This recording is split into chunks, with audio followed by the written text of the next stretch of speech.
नमस्कार। आज हम स्टैटिस्टिक्स की दुनिया में एक बहुत ही दिलचस्प टूल को समझने वाले हैं जिसका नाम है स्पीयरमैन्स रो।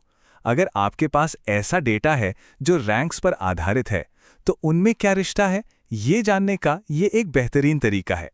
तो ये रहा हमारा आज का सफर। हम शुरू करेंगे ये समझने से कि स्पीयरमैन्स रो है क्या। फिर देखेंगे कि डेटा टेबल कैसे बनाते हैं, कैलकुलेशन कैसे करते हैं और आखिर में जो नतीजा आता है उसका मतलब क्या होता है। चलिए शुरू करते हैं। सबसे पहला सवाल, आखिर ये स्पीयरमैन्स रो है क्या?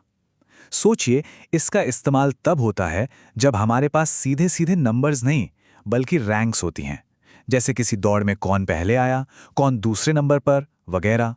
तो देखिए, स्पीयरमैन्स रो ये पता लगाने में मदद करता है कि क्या दो रैंक्ड वेरिएबल्स एक ही दिशा में जा रहे हैं। मतलब क्या ऐसा है कि जब एक की रैंक बढ़ती है तो दूसरे की भी बढ़ती है, या फिर एक की बढ़ने पर दूसरे की घटती है। इसी रिश्ते को मोनोटोनिक रिलेशनशिप कहते हैं और रो हमें इसी की मजबूती और दिशा बताता है।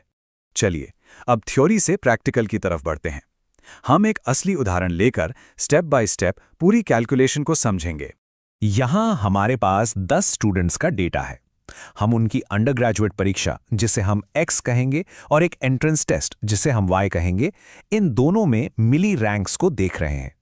हमारा मकसद ये जानना है कि क्या एक एग्जाम में अच्छी परफॉर्मेंस का दूसरी में अच्छी परफॉर्मेंस से कोई लेना देना है। तो इन दो रैंक्स के बीच के रिश्ते को हम नापेंगे कैसे? सबसे पहला और जरूरी कदम है हर स्टूडेंट की दोनों रैंक्स के बीच का अंतर यानी डिफरेंस निकालना। बहुत आसान है।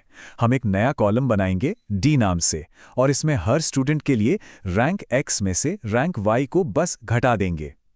जैसा आप देख सकते हैं, कुछ वैल्यूज नेगेटिव हैं, कुछ पॉजिटिव।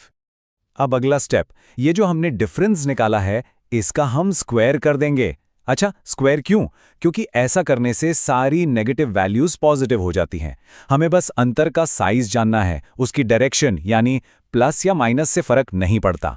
फिर जब हम इस नए कॉलम डी स्क्वायर को पूरा जोड़ देते हैं तो हमें मिलता है एक बहुत ही खास नंबर, सिग्मा डी स्क्वायर। हमारे इस केस में सिग्मा डी स्क्वायर की वैल्यू है 20। ये नंबर बहुत जरूरी है क्योंकि ये दोनों रैंक सेट्स के बीच की कुल वेरिएशन को एक ही नंबर में समेट देता है। ये नंबर जितना छोटा होता, रैंक्स उतनी ही एक जैसी होती।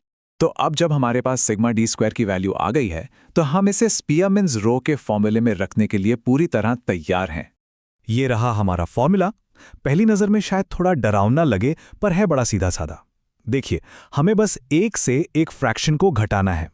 इस फ्रैक्शन के ऊपर है हमारा सिग्मा डी स्क्वायर, जिसे 6 से गुणा किया गया है, और नीचे n है, जो कि हमारे केस में स्टूडेंट्स की संख्या यानी 10 है। तो चलिए एक एक करके वैल्यूज डालते हैं।